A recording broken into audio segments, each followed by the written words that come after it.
अध्याय 6। नारद जी बोले, हे राजन, वैशाख महीने में मार्ग चलने से व्याकुल और प्यासे मनुष्यों को जो जल दान नहीं करते वह पक्षी की योनि पाते।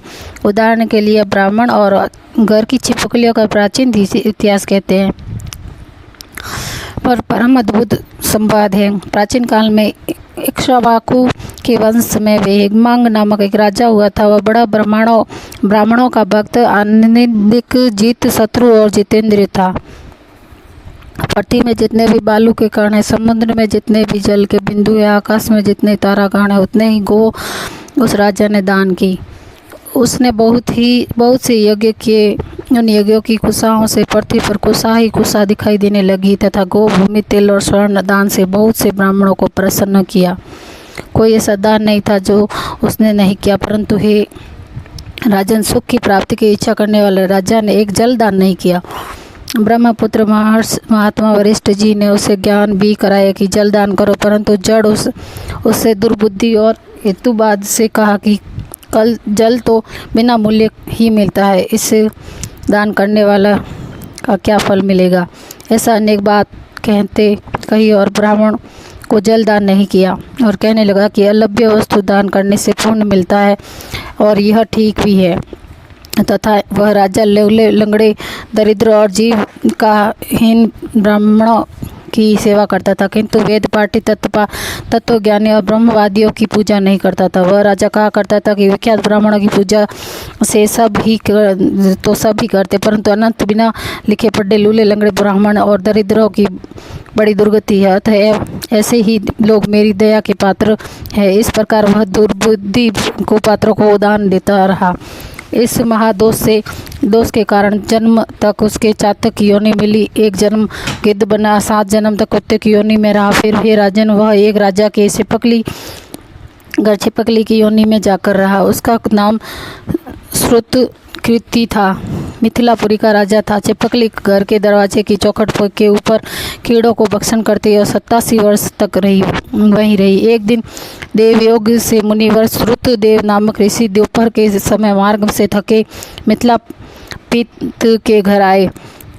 ऋषि को देख राजा अत्यंत प्रसन्न होकर सहसा उठ खड़े हुए आदर सत्कार से मधुप आदि से पूजन कर चरण धोने लगा और चरणोदक को अपने मस्तक पर छिड़का।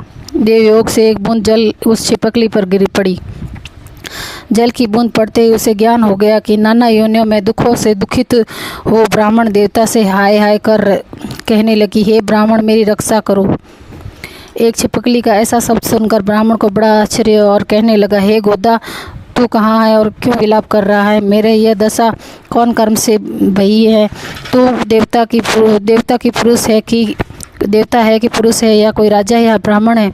हे महाभाग, तू कौन है? कह तो सही, मैं आज ही तेरा उद्धार करूँगा।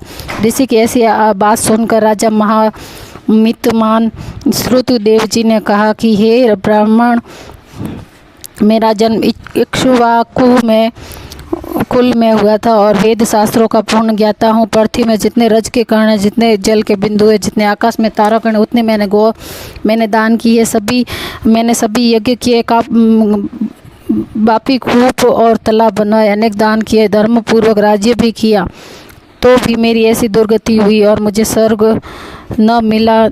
3 जन्म से मैं चातक योनि में हूँ, 1 जन्म से गिद्ध हुआ, फिर 7 जन्म तक कुत्ते की योनि में पाई। अब यह राजा आपके चरणोदक को छिड़क रहा था, तब एक बूंद उछल कर मेरे ऊपर आ पड़ी। उसी से पड़ने पर मुझे पूर्व जन्म का स्मरण हो गया और मेरे सब पाप दूर हो गए। हे द्विजवर, 28 जन्म तक मुझे छिपकली की योनि भोगनी पड़ी। इस तरह की देवी सृष्टि दिखाई देती है, अतः अब मैं इन जन्मों से डरता हूँ। हे द्विज, मेरी यह दशा कैसे हुई है, यह विस्तार से कही। यह सुनकर द्विज ने ज्ञान चक्षु द्वारा सब वृत्तांत जान लिया और कहने लगे, हे राजन, मैं तेरी यह बुरी योनि का कारण कहता हूँ। चित लगाकर सुन। तुझे माधव भगवान के प्यारे वैशाख मास में जल दान नहीं किया। तूने जल को सुलभ समझकर यह निश्चय कर लिया कि यह अमूल्य वस्तु है, अतः मार्ग में चलने वाले और दूसरे पीड़ित ब्राह्मण को जल दान नहीं दिया। साथ ही पात्रों को छोड़ कुपात्रों का दान किया।